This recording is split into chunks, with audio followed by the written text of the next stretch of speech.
Büyük evliyalardan Hazreti Ebu'l-Hasan Şazeli'ni tanıydınız.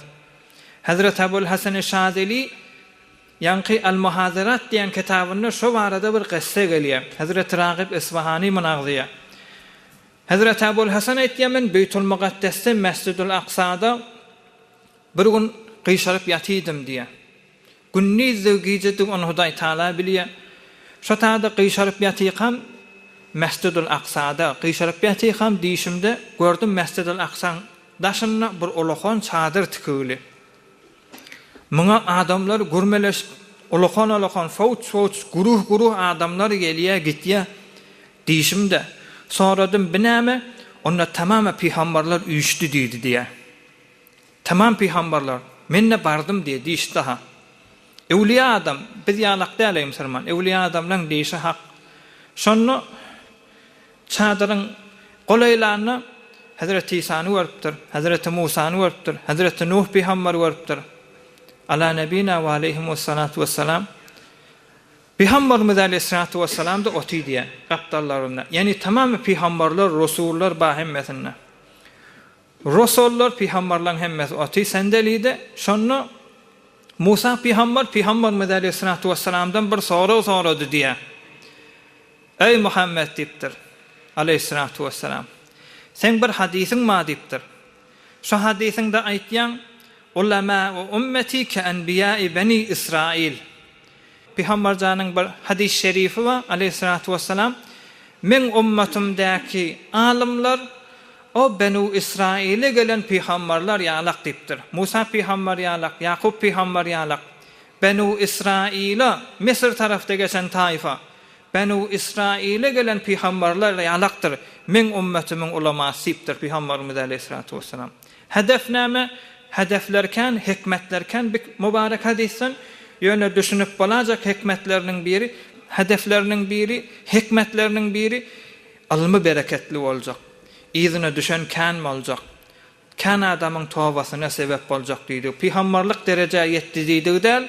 Yöne peygamberler yalak eli bereketli olacak. İş bitirecekler. Mısırmalar hidayet etme var dedi. Sonra Peygamberimiz aleyhissalatu vesselam aytti diye çadırda yankı Hazreti Ebu'l-Hasan gördüm beriya Şazeli Kuddesi ruhu. Çadırı gördüm İmam Gazali diye. İmam Mehmet Gazali. Peygamber Can aleyhissalatu vesselam Hazreti Musa cevap verene deydi. Şo bilen ayda diptir. Men ümmetimin alimi şo diptir. Şo bilen görrüňe da diptir. Ham Hazreti İmam Mehmet Gazali da hadim yalak bolup Hazreti Musa Can'ın yanına gelipdir ala nebiyina ve aleyhissalatu vesselam. Onu diptir. Hazreti Musa soraptır Hazreti İmam Mehmet Gazali'den Kuddesi sirruhu. Kim bolýan sen diptir. Onda bana Muhammed İbn Muhammed diýerler dipdir. Adım Muhammed, dädemiň ady Muhammed, kakamyň ady da Muhammed dipdir. Hazreti Musa bir forum ýüregi narahat bolupdyr. Men bir däne sual etdim dipdir. Sen kan jogap berdin dipdir. Bir däne soraga jogap bermeli. 3 däne jogap berdin, bir däne soraga diýenne. Onu senden öwrendim dipdir. Hazreti İmam Mehmet Gazali. Onu näzire diýenne sen Tur dağda Hudaý Taalaň huzurunda duqan.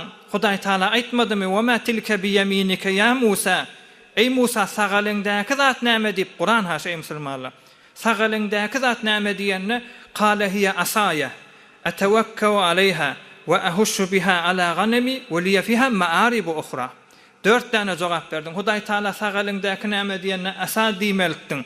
Asa diýip aýtdyň. Atawakkalu alayha maňa dayanýan wa ahushu biha ala ghanami maňa ýafrak gaçyrýan dawarlamdan çyrym. Weliye fiha ma'arib ukhra. Başga da peýdas var diýip Hudaý Taala şotada ezafe keplediň sen nipdir. Şotada sen Hudaý bilen kepleşip atýan, garaz gurrun uzaltsak bolup, turany etjek bolup, Hudaý Taala'dan bereket ýagar ýalak. Şotada Hudaý Taala sen kefiňe, kalamyňa kulak asyp durany hewas edip ezafe keplemedinmi? Menne bir peygamber, ulul azm peygamber men bilen keplapdy, ezafe keplejek boldum dipdir. Senden bereket maňa ýagar ýalyp. Şonda Peygamberimiz aleyhissalatu vesselam beter hoş boldy diye, tebessüm etdi diye. Aham Hazreti Musa Can'dan sorady diye. Efi ummetike habrun mislu hada? Sen ummatında da ey Musa şalar ýalak bir daýa üçin bir alim bam diýipdir. Hazreti Musa ýok diýipdir. Ala nebiyina ve aleyhissalatu vesselam. Diýişde Peygamberimiz aleyhissalatu vesselam 450'de dünýäge gelýär. Peygamber zan aleyhissalatu vesselam dünýäden geçenden 440 ýyl sonra Hazreti İmam Gazali täze dünýäge gelýär. Emma Peygamberiň arkasy bolupdyr. Yani pay alıpdyr musulman dogollu. Yaşaňa meňzeşken kan gurrunlar bolýar. Ben nokodan kerametlerinden